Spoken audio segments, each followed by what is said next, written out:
তেল দিয়ে দিব। তেল ভালো করে গরম হয়ে গেছে, এবার মাছের মাথাটা দিয়ে দিব। ভেজে নিব মাছের মাথা।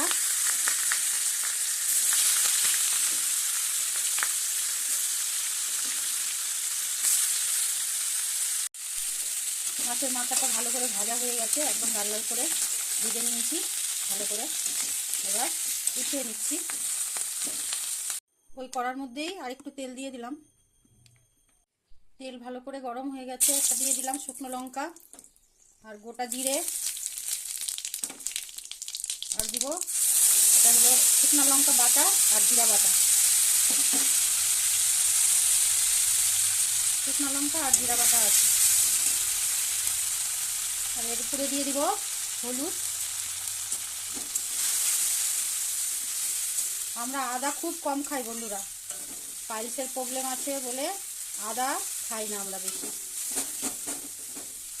আর যাদের পাইলসের প্রবলেম আছে আদা খেলে বেশি বেড়ে যায়, ওর জন্য আমরা আদা কম খাই। এমনি সব মশলা খাই, আদাটা খুব কম খাই। এটা মশলাটা কষিয়ে নিচ্ছি, একটু সামান্য একটু গরম জল দিয়ে দিই, কষিয়ে নেব ভালো করে। মশলা থেকে দেখুন তেল ছেড়ে দিয়েছে। এবার দিয়ে দিব গোবিন্দভোগ চাল।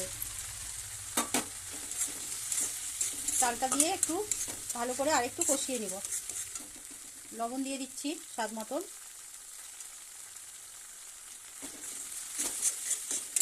একটু কষিয়ে নিচ্ছি, তারপরে গরম জল দিয়ে দেব।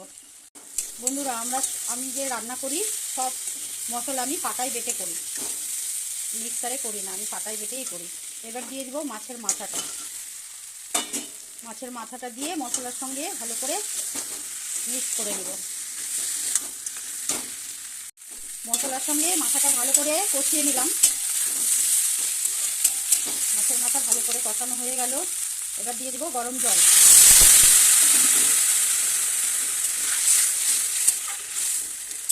আমি সব কিছুতে গরম জল ব্যবহার করি, তরকারি রান্না করি তো আমি গরম জলই দিই। এবার হলো গ্যাস কমিয়ে দিয়ে একদম লোতে রেখে ঢেকে দেব। ঢাকনা খুলে দেখি কেমন হয়েছে। এই যে দেখুন, দেখি তো চাল সেদ্ধ হয়েছে কিনা। হ্যাঁ, চাল সেদ্ধ হয়ে গেছে। যেটুকু ঝোল আছে এইটুকু চালেই টেনে নেবে। এবার দিয়ে দিব গরম মশলা। গরম মশলা গুঁড়োই দিলাম, বাটার সময় নেই, গুঁড়োই দিয়ে দিলাম।